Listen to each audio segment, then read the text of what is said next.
رژیم، ترامپ، انقلاب مردم. جامعه در کجا وایستاده و ما در چه شرایطی هستیم؟ امروز هم حمید تقوایی، لیدر حزب کمونیست کارگری ایران، مهمان برنامه ما هستند و به سوالهای ما پاسخ میدن. خوش اومدید حمید تقوایی به برنامه گفتگوی ما.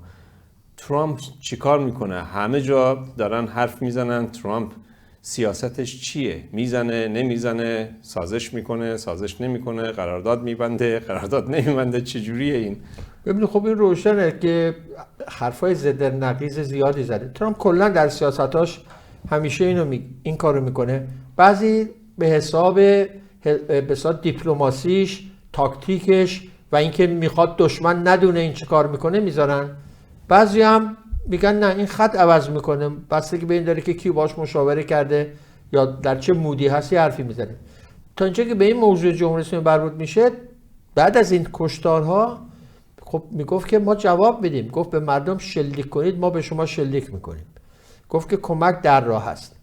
بعد از اینکه کشتارها شد که بی‌نظیر بود تو تاریخ خود جمهوری اسلامی، یعنی هولناک بود که قبلا راجعش صحبت کردیم، همه میدونن، واقعا در جامعه آتش به پا کرد. زندگی ها رو، عزیزان مردم و اینا رو همه رو جمهوری اسلامی بدون هیچ ملاحظه به رگبار بست و کشت و غیره.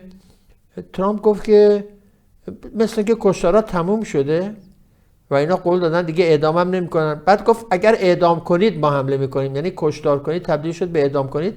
بعدم گفت اینا قول دادن اعدام نمی‌کنن. بعد تلویزیون فاکس نیوز که در واقع تریبون آقای ترامپ رفت مصاحبه کرد با عراقچی، ایشون هم رفت گفت که بله ما دیگه اعدام نمی‌کنیم، کشتار هم تموم شده. ترامپ نه تنها اینو گفت من هم این هم شنیدم که اول مردم شلیک کردن. اینا باید در نظر بگیریم. خب سوال من اینه، دولت آمریکا اطلاعاتش بسیار از من و شما بیشتره. ضد اطلاعات داره، ماهواره داره، همه چیزو مانیتور میکنه، میدونه چند تا کامیون سرباز از کدوم پایگاه به کدوم پایگاه رفت. ایشون منتظر نمیره تو مثل من و شما یوتیوب رو چک کنه ببینه چند تا کشتار، آمار کشتار رو میدونه هیچ کسی اینطوری نیست که مردم شلیک کردن. الان جمهوری اسلامی مدعی که تیر خلاص خود مردم زدن. یعنی حرفایی که آخوند بغلیشون قبول نداره. تا جایی که به جامعه ایران مربوط میشه اینها رو بارها دیدن، میدونن این تبلیغات جمهوری اسلامی هیچ ذره اعتبار نداره برای مردم. حتی امروز در میان صفوف رژیم هم میدونن که اینا مثل زدن هواپیما، میدونن این دروغه، این بازسازی واقعیت به طوری که میخوان به دنیا بفروشن. کسی که اینو میخره به این خاطر نیست که گول خورده، به خاطر که سیاستش ایجاب میکنه، به خاطر که حقایق و آقای ترامپ بیشتر از من و شما میدونه، همه دولت ها. چون دولت ها همونطور گفتم سازمان هایی دارن، نیروهایی دارن. دولت اسرائیل به خصوص در ایران اصلا کلی سازمان داره. بنابراین نمیشه اینو گفت که من منتظرم ببینم اول مردم شلیک کردن یا رژیم. نه. اینو مردم به ریشش میخندن هر کسی این حرفو بزنه. چرا اینو میگه؟ میرسیم به اینجا که سیاستش چیه. ایشون حتی اگر حمله بکنه سیاستش این هست که به نظر من ابتدا با بخشی از حکومت که باهاش سازش میکنه و حاضر انرژی هستی رو کنار بذاره، مرگ بر اسرائیل رو کنار بذاره، شرایطی که ویتکاف گفته با اون بسازه و ترجیحش اینه. چرا اینو میگم؟ از نظر استراتژیک دولت‌های غربی، خصوص دولت آمریکا، وقتی که در جای انقلابی میشه و حس میکنن شرایط قبلی قابل ادامه نیست، هیچ وقت نمیرن پای زیرو کردن اوضاع. حالا انقلابی در خیابان باشه یا نباشه. تو همه انقلابات بهار عرب که تو خیابان بود دیدیم چه سرنوشتی پیدا کرد. اوباما گفت میرم که طرف درست تاریخ جنرال سیسی بود که اومد رو کار، یعنی همون دست راست مبارک. تو ونزوئلا هم که رفتن معاون مادورو رو گذاشتن. تو ایران هم همچین سناریو در بهترین حالت میخواد پیش ببره، به شرطی که نیروی مردم رو بذاریم کنار. بالایی‌ها رو داریم حرف میزنیم، بعداً وارد اونم میشیم. بلکه تا جایی که به بالای مربوط میشه، ترجیح ترامپ مثل ترجیح هر دولتی در دنیا وقتی جایی به هم میریزه، تلاطمی میشه، برای اینکه بتونه کنترل کنه، اینی که منافع خودم رو به بهترین نحو چطوری اداره میکنم و این منافع با حداقل تغییرات. انقلابو میخوان با حداقل تغییرات بخوابونن. اون تغییرات هم چیه؟ نه در رابطه با مردم، مثلا رفرمی، رفاهی، آزادی، در رابطه با خودش. یعنی اگر بیاد یک جناح از جمهوری اسلامی با ساخت و پاختی که میکنن بگه که انرژی هستی رو میخوابونم، مثلا میبرم همین چیزی که گفتن، یک کنسورسیومی از کشورهای عربی و آمریکا و ما بریم پروژه هستی، چیزی که ویتکاف گفت، این کارو میکنیم.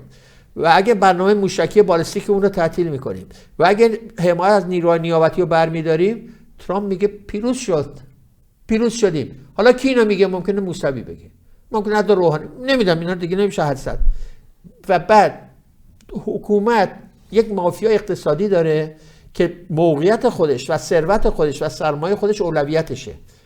عاشق چش و ابروی خامنه‌ای یا ایدئولوژیک اسلامی و غیره نیست.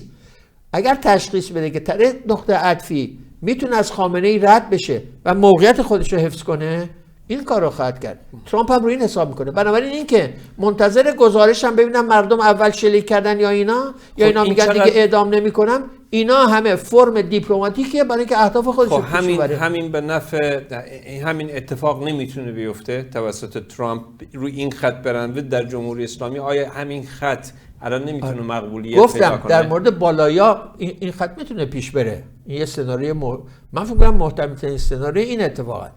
ممکنه حوادث پیش بیاد جور دیگه‌ای بشه غیره، اینو میذارم کنار، ولی تا اینجایی که با اطلاعات امروز میتونیم صحبت کنیم اینه. ولی گفتم فعلا مردم رو بذارید کنار. اون جامعه نه حتی جامعه لیبیه که این کارو باش کردن، نه جامعه سوریه است که اخیراً اون کارو باش کردن، نه حتی انقلاب مصر و انقلاب تونس.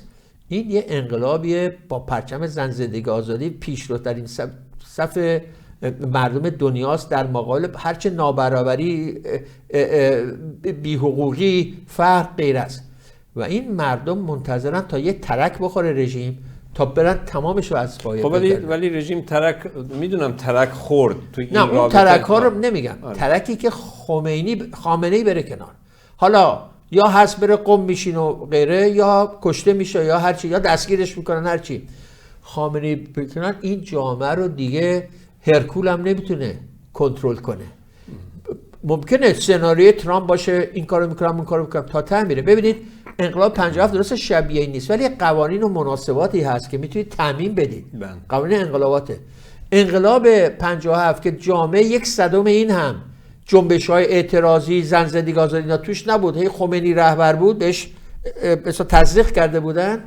با این حال ژنرال حوزر رفت، ساخت و پاختار کردن، قرار بود خمینی بره قم بشینه، بازرگان اداره کنه. قیام بهمن تمام داستان رو به هم زد. آخوندا یادمه توی ماشین سه چرخا تو شهر میگشتن، میگفتن امام دستور جهاد نداده برید خونتون، کسی گوش نمیکرد. الان 100 درجه بیشتر این شرایط پیش اومده. بنابراین وقتی به خصوص خامنه‌ای که رکن رژیمه، مثل شاه تو حکومت سلطنتی میمونه، اینو بذارید کنار، ولایت فقیه تموم شده و رژیم اسلامی تموم شده. دیگه نمیتونید شما یک جناحی رو به مردم. این محاسبات غربه، امیدواره، ولی من فکر میکنم مردم نخواهند پذیرفت. ممکنه یه وقفه ایجاد بشه، ممکنه یه انتظار کوتاهی، ولی چند ماه حداقل و جامعه به سرعت میره تا همه رو جارو کنه. درسته. خب این مکانیزم انقلاب دیگه اینجوری که شما صحبت میکنین. ولی شما گفتید که جامعه زن زندگی آزادی رو انتخاب کرده، ولی دیدیم این دفعه پرچم رضا پهلوی بالا رفت، هم تو ایران به طور وسیع، هم تو خارج کشور. اینو چطور توضیح میدید؟ البته تو ایران وسیع نبود. تو ایران من و شما نمیدونیم چند تا ساختگیه، به هر حال بود، یعنی بود معلومه بالاخره هواداری داره و تازه خیلی از اونها هم هواداراش نیستن. خیلی از اونها هم فکر میکنن که رضا پهلوی رو بزرگ کنیم رژیم میافته، میگنم بعدش خودمون چیز میگه. اینم بازی مکانیزم هر انقلابی هم دوست دارم بدونم. آره بعدش تو خارج کشور فرق میکنه. خارج کشور چرا این کارو میکنه؟ خارج کشور اساسا میرن رو جاوید شاه، اساسا میرن رو، تا حالا رفتن، حالا میگم بعد از این کشتار تازه این معادله هم به هم میخوره، ولی تو اون دوره‌ای که بود هی پرچم و عکس پهلوی و جاوید شاه و آخرین نبرد پهلوی برمیگرده و اینا بود. چرا این کارو میکنن؟ برای اینکه به ترامپی که لطفی بهشون نداشت، هنوز هم چنان نداره، نشون بدن که ببین ما چه نیرویی تو خیابون هستیم، ببین هزاران نفر تو خارج کشور میاریم، تو داخل کشورم 5 تا کلیپ، حالا 2 تاش واقعی، 3 تا ساخته‌ای، ولی بالاخره داره خودشو میفروشه به دولت‌های غربی که منو به عنوان کسی که جامعه با منه و میتونم کنترل کنم، میتونم رهبری کنم قبول کنید. این سناریو این بود. قضیه کشتار داستان عوض کرد. الان دیگه شاهی‌ها تو موقعیت نیستن. من دیدم این بحث میشه که آیا بعد از این نیروهای طرفدار رضا پهلوی تقویت میشن یا ضعیف میشن، دورهشون تمام شد تمام نشد. من میگم از چه زاویه‌ای؟ از زاویه‌ای که راهنمودای روزانه که دنبال مردم میگفت بیشتر تظاهرات میکردن، بیاید تظاهرات کنید، اعتصاب شروع شد بیاید اعتصاب کنید، برید حمله کنید، مردم حمله میکردن به مراکز حکومت برید. این دیگه دورش تمام شد، چون دیگه اون خبرها نیست. یک کشتاری شد که دیگه کسی نمیتونه از اون ضرر بوده بده. از این نظر سلطنت طلب بازارش کساد شد. این که من چمدونمو میبندم 2 هفته دیگه میام آخرین مرحله انقلاب رو رهبری میکنم که دیگه خودشون هم باورشون شده بود، تمام شد. الان خیلی آدم میگن چی شد؟ زد، کشت، برد. حالا رفته تو چی عمودی سلطنت طلب؟ از جنبه راهنمودی و رهبر عملی و میدانی هستن، پرونده بسته شد. رهبر بعد از کشتار شما نیستید. من دیگه چی میگه؟ دیگه به جامعه بگم امروز بیاد تو خیابون که بی‌معنیه. حالا چیکار میکنه؟ حالا قضیه اینه که فشار به ترامپ که بیا حملت چی شد؟ سلطنت طلب وسیعاً تو مدیای اجتماعی ببینید حمله کردن به ترامپ بعد از اینکه گفته که بعد ببینم تیر اولو کی زد، یا اینا اعدام دیگه نمیکنن، قول دادن فلان، ممکنه مذاکره کنیم، قبلش گفته بود. الان دارن میگن چی شد؟ چرا این کارو میکنی؟ گفتم یه عده‌ای میگن که این ترفندشه، این تاکتیکشه، میخواد دشمن رو گیج کنه.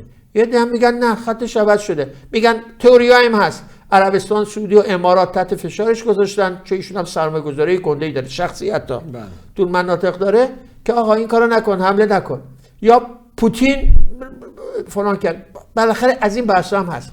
بنابراین داستان اینه که اون دوره‌ای که سلطنت به عنوان رهبر انقلاب میخواست خودشو ظاهرشو بیارایه و این ادعا رو بکنه، اون دوره تموم شد. دوره بعد، دوره‌ای که این بعد فشار بیاره که غرب بیاد، اولا آمریکا پشتش و ثانیاً دخالت کنه. مثلا ایشون گفته بدون دخالت دولت‌های غربی انقلاب ایران پیروز نخواهد شد. این بحث. منظورش هم چیه؟ یعنی بیا پشت من. خب این وضعیتی که الان سلطنت درش گرفتار شده. فکر نمی‌کنین همین یک واقعیت باشه در جامعه ایران بدون کمک دولت‌ها؟ امکان نداره. مردم اومدن تو خیابون و واقعا میلیونی اومدن. رژیم به وحشیانه ترین شکلی مردم رو کشتار کرد و همین مهرهاش هم میگن که خود تروریستا بودن و از اسرائیل اومدن و اونا کشتن و این تیر خلاصا رو همه رو اون زدن و در جهان هم داره برای خودش اینجوری مانور میده. آیا واقعا بدون کمک خارجی ممکنه مردم این حکومت وحشی رو؟ اول یه نکته بگم.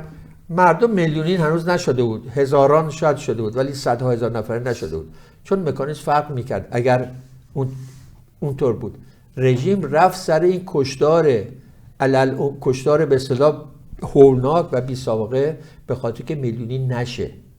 میدونست که شرایط اینطوری. من این مثال رو با یکی از دوستان میزدم سر همین قضیه. چرا رژیم این دست به چنین کشتار وحشیانه زد جلوی چشم همه دنیا؟ وقتی که میدونه ترامپ میگه بهت حمله میکنم، اسرائیل اینو میگه، همه دنیا اینو میگن، نمیتونه توجیه کنه، هنوز هم نتونسته. بعدن 8 شعبیه میاره که همه میدونن داری از خارج نیرو بیام، نمیدونم فاطمیون رو میاره، از لبنان میاره، از غرب و شرق ایران نیروهای اسلامیشو وارد کرد. حتی ترامپ هم اینو گفت، همینو میگن. چرا رژیم این کارو کرد؟ به نظر من رژیم پشتش به دیوار بود. یک طرفش دره‌ای بود که اگر این شرایط ادامه پیدا می‌کرد با سر سقوط می‌کرد، تموم بود. یک طرفش آتشی بود که گفت میگه میزن در آتش صد از اون بیرون بیام، شاید نسوزم. آتشی برپا کرد که این فشار خودشو برداره، موقتا هم شده تموم کنه، ولی میدونست این آتش میگیره دامنشو و خواهد گرفت و حالا میبینیم از حالا حتی شروع شده.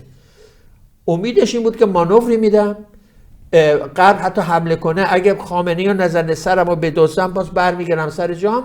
بعدا هم دیپلماسی الان داریم میبینیم کاری میکنم که اون کارم نکنه، به چیز پشتیبانی کشورهای عربی و با این بس که میرم قول میدم اعدام نمیکنم، کشتار نمیکنم، میتونم راه مذاکره رو باز کنم. این مانوری که رژیمی که گیر افتاده، رژیمی که داره میلیونی میشه، قبل از اینکه میلیونی بشه باید این کارو بکنم و وحشیانه انقلابی که داره میلیونی میشه رو رژیم که گفتم پشتش به دیواره یا در حال سقوط تو درست میزنه به آتیش که شاید از اون ورش بیرون بیام، شاید نسوزم و اینو داره پیش میبره. ولی این آتیش رو نه ترامپ برپا کرده، نه کشورهای عربی، نه هیچ. این آتیش رو مردم ایران برپا کردن و اینها اتفاقا جریتر شدن. اینها نفرتشون صدها برابر بیشتر شده. جنبش دادخواهی عظیم میلیونی تو ایران خواهیم داشت و اینا خونه نمیرن.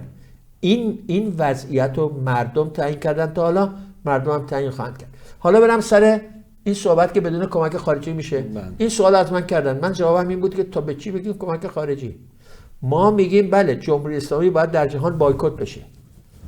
واقعا کسی میخواد به انقلاب ایران کمک کنه؟ همین آقای ترامپ اگر سفارتخونه‌اش رو میبست، اگر فشار می‌آورد سازمان ملل نماینده‌شو اخراج می‌کرد. البته آمریکا با ایران رابطه دیپلماتیک نداره، ولی دنیای غرب میرفت اینو میگفت که این روابط قطع بشه، سازمان ملل قطع کنه و نهادهای حقوق بشری همینطور. اگر این اتفاق میافتاد، یعنی بایکوت تمام و کمال تو ورزش، الان تو فوتبال مسابقه جهانی شونه، بله سفارتخونه نداره، ولی آقای ترامپ گفت تو آمریکا هم هست اتفاقا، بگه این تیم نمیتونه شرکت کنه. با آفریقای جنوبی هم این کار کردن. فستیوال‌های سینمایی نمیتونه شرکت کنه. منزویه. این رژیم قاتل مردم ایرانه. دادگاه لاهه، دیوان کیفر بین‌المللی برقرار میشد، غیاباً اینها رو مثل دیروز هم من صحبت کردم، مثل سران فاشیسم هیتلری محاکمه میکردن. دست کم اینا از اونا ندارن. این اتفاق، اینو ما میگیم کمک. این رژیم به کمک انقلاب مردم میفته. تحریم اقتصادی و حمله نظامی من بهش کمک نمیگم. دارید برای سیاست‌های خودتون تاکتیک پیش ببرید. چرا نمیشه؟ ببینید همین تقوایی اگه خامنه ای رو میزد، اگه خامنه ای رو مقرش رو میزد و تمام مراکز اصلی سرکوبو میزد، مردم فرصت میکردن بیان بندازن دیگه. بله ببینید چرا دوره 12 روزه تو دوره 12 روزه اجازه بدید نه پوینت دارم بهت نکتهمو میخوام بگم. اگر تو دوره 12 روزه همین آقای ترامپ جلوی کشته شدن خامنه‌ای رو گرفت، نتانیاهو می‌خواست بزنه نکنه، امروز هم داره میگه مثل این که مردم اول شلیک کردن. مضمون حمله نظامی چیه؟ بنابراین اینطوری نیست که ایشون میخواد خامنه‌ای رو بزنه و فکر کنه به اهدافش برسه. نمیدونه، میگه خامنه‌ای بزنم طوفانی به پا میشه که هیچ کی نمیتونه کنترل کنه. متر شده است، ارزیابی شده است، کارشناسانه است. اینطوری نیست که مثل مردم ایران متنفر از این قاتلین، اینطوری نیست. با قاتلین تو کشور خودش خیلی هم رابطه‌اش خوبه. خودش یکی از اوناست. خودش حکم اعدام 4 تا سیاه‌پوستی که تو پارک نیویورک چند سال پیش جنایتی که نکرده بودن با دی ان ای ثابت شد که نکردن و این آگهی میداد اعدامشون کنید. بنابراین اینکه میگه اعدام نمیکنن، خودش که طرفدار اعدامه. بنابراین همین رژیم میگه الان میگن که اعدام نمیکنه، قول داده اعدام نمیکنه و میگم خب شاید هم اینطوری باشه، این که خوبه. من میگم معلومه اعدام میکنه، بدون اعدام مگه میتونه این بمونه؟ ولی میگه جاسوس اسرائیل بود، میگه مواد مخدری بود، میگه نمیدونم داعشی بود. این از این حرفا داره میزنه دیگه. و ترامپ هم میگه این که حق داره، جاسوسو که باید اعدام کرد. میخوام بگم داستان اینه. بنابراین این قضیه که شما میگید اگر حمله کنه و خامنه‌ای رو بزنه چی؟ من میگم این اگر و مگره نمیدونیم، ولی چیزی که روشنه هر حمله نظامی اولین کاری که میکنه صورت مسئله رو تو رسانه‌های عمومی دنیا میبره یه جای دیگه. الان مسئله کشتارهای این حکومته. فردا میشه این حمله چی شد؟ جمهوری اسلامی مظلوم میشه. باز این یک بخشی از مردم میگن خب زده که زده، دخالت خارجی غیر قانونی اصلا دارن میگن، به خودشون هم خیلیشون میگن چپ. و این حسنیه که برای رژیم داره حمله نظامی خب اگر خامنه‌ای رو بله این امکان هم هست که خامنه‌ای رو بزنه و انقلاب رشد کنه، ولی با اگر و مگر من صحبت نمی کنم. من صحبت میکنم که ما میگیم انداختن رژیم به قدرت انقلاب مردم و علل عموم جنگ خارجی تحت شعاع قرار میده مقابل مردم و رژیم و صورت مسئله رو تبدیل میکنه به مقابل جمهوری اسلامی و ترامپ. من با شما وارد بحث نمیخوام بشم، ولی من فکر کنم در شرایط انقلابی رژیمی که نیروهاش متشتتن و نیروهای نظامیش 50-50 دارن نگاه میکنن کدوم طرف بمونن، اگر میزد در صفوف رژیم بیشتر تشتت ایجاد میکرد و این باعث میشد انقلاب مردم تعرضی تر علیه حکومت پیش بره. ولی این امکان داره. ولی ببینید سیاست اساسی ما، چه درباره جنگ 12 روزه، چه امروز، چه هر کسی که این کارو بکنه، اینی که ما در هر شرایطی اولا مسئول جمهوری اسلامی میدونیم و ثانیاً سیاستمون اولویتمون سرنگونیه و ثالثاً میگیم هر سلطه به واقعی و سرنگونی طلب باشه. این سه شعار اساسی بود که تو جنگ قبلی گفتیم. امروز هم بحثمون همینه. ممکنه انقلاب چطوری پیش میره من و شما نمیدونیم، ولی این مبانی که گفتم این مبانی کار ماست. برسیم به در واقع مسئله اساسی. جمهوری اسلامی در چه موقعیتی الان قرار میگیری تو دنیا؟ برای اینکه دنیا خیلی مهمه که بتونه چجوری نشون بده که نه تروریستا کشتن، ما نکشتیم فلان. چه الان پیش میاد؟ جمهوری اسلامی دیگه محور اسلام سیاسی است یا ارتجاعی است در منطقه، یا هر دو مردم خودش رو روزی انقدر اعدام نکردار اعدام است، اینا مسئله نیست. یعنی الان شما برید توی فرض کنید ارگان‌های عفو بین‌الملل، کمیته‌های حقوق بشری دنیا، بحث این نیست دیگه. بحث اینه که این جنوساید کرد، این دستکشی کرده. ایشیو اینه برای دنیا، برای افکار عمومی دنیا، برای همه دیگه. پایگاه تروریسم اسلامی اون که تمام شد، دستشو تو لبنان زدن، تو سوریه زدن، هر قدم مونده دیگه. قضیه این نیست. بعد از این کشتار جایگاه جمهوری اسلامی، نگاه به جمهوری اسلامی در ارگان‌های بین‌المللی حقوق بشری، در افکار عمومی مردم جهان به خصوص و حتی در میان دولت‌ها از نظر دیپلماتیک نمیتونه بره با این دست بده. دستش خونه میشه. حکومتیه که نزدیک 20,000 نفر رو تو 2 روز کشته. رکورد تو تاریخ معاصر فکر کنم رکورده. بله پینوشه هم کش، هیتلر هم خیلی کش، ولی نه در 2 روز. این در 2 روز مردم رو کشته به شدیدترین و وحشتناکترین فرد. الان خبراش هنوز نیومده. کم کم میگم این سنگ این که راه بیفته خبرها بیاد، ابعاد فاجعه رو تازه میفهمیم. الان گزارش‌هایی اومده که در پونک اگه اشتباه نکنم که تیراندازی کردن به جوونا، زن و مرد مجروح افتادن، اجازه ندادن کسی بیاد، تا صبح زخمیان تو خیابونن تا جون دادن اونجا و بعد ریختن تو کامیون بردن. اینها رو میشه. من میخوام ببینم چه دولتی میتونه بگه من طرفدار حقوق بشرم، فکر کنه تو کشور خودش رأی بهش میدن و بیاد سفارت جمهوری اسلامی رو باز نگه داره و بره فوقش سفیر رو احضار کردیم بهش اخطار دادیم. اینا دیگه لوکسه، اینا دیگه جواب نیست. میخوام بگم موقعیت جمهوری اسلامی از محور اسلام سیاسی یا یه حکومت اسلامی که به زنان سخت میگیره، حجابو چرا اجباری میکنی و غیره، اینا دیگه فرق قضیه است. این حکومت دیگه یک جناحی هست مثل پزشکیان که کمی ملایم تره، اینا هم تموم شد. از پزشکیان تا ولایتی تا قالیباف تا خود خامنه‌ای، شما همه مثل گوبلز و هس و هیتلر و غیره اید. خب و باید محاکمه بشین جهانی. خب این ایشیو اینه. کاری که ما میکنیم مثلا اینجا در میاد. یه سیاست کوتاه مدتی، دراز مدت. سیاست کوتاه مدت ما گفتم ما باید دنیا رو واسهشون خراب میگید کمک خارجی دیگه. کمک خارجی یعنی باید فشاری بیاریم روشون که دیگه نه به عنوان عناوین قبلی، به عنوان رژیم قاتل توده های مردم، رژیمی که نسل کشی رو انداخته، قتل عام کرده، کشتار کرده، باید غیابی هم شده محاکمه بشه و رابطه با این رژیم قطع بشه. ولی از اون طرف من گفتم مردمن که تعیین کنندن. این به تنهایی کافی نیست.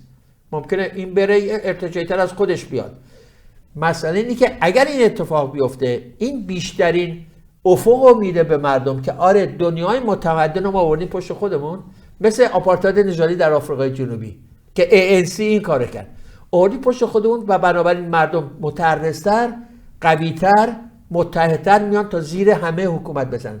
ما وارد این فاز شدیم و این فاز رو تا اونجا که به حزب ما مربوط میشه، ما صحبت کردیم تو بحث قبلی که چه سیاستی داریم. تو داخل فکر میکنیم باید همچنان ایده اعتصابات سراسری دنبال کرد، سازماندهی شهری و محله‌ای به خصوص محل محور رو دنبال کرد. مراسم جانباختگان میتونه مرکز اعتراضات باشه، همچنان بدون که گسترده هم هست.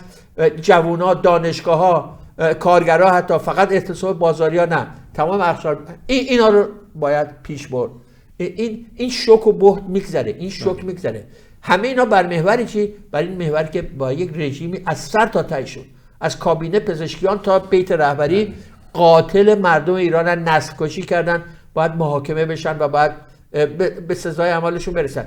این جو بعد از آخرین سوالم در مورد نقش نیروی چپه. ببینید جامعه رو شما نگاه میکنین، هرچی مردم، حالا بخشی از مردم گفتن جاوید شاه پهلوی برمیگرده، ولی جامعه چپه برای معیشت، برای معیشت و برای کرامت انسانی و برای زندگی انسانی به پا خواسته. این همه میدونن، از ترامپ میدونه تا بقیه.